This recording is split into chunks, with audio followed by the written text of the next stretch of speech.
Lamsoko sukhani khorang naitongnai joto viewers rongno sing tabuk nailainai online kokbrok gospel rsamung batailaimung panda 2021 pandani batainai number 21 bini rsamungno bini bumung ungkha Jahan Tripura tei bini nikuma ungkha Rotonmoni Para Korbuk khnamani yagulo norok bini rsamungno khnathokjak kangke gobang views tai like rui support khlai reply khlaioi second round no rohdi fighting ke chengtabuk naileno bini rsamungno belai kheno kaiton thani hambai ani bumung Jahan Tripura ang kami ungkha Rotonmoni Para ke ang norong baskango kaisa gan rusak khnaranai ani sak mangno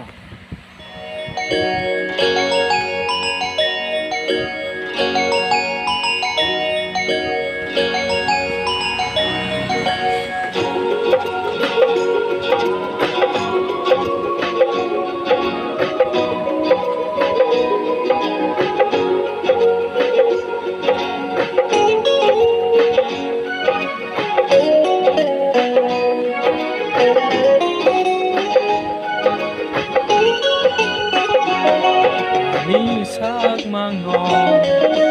ni folano yaparo ame Jishu nono ni sak mangno ni folano yaparo ame subrai nono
ha ha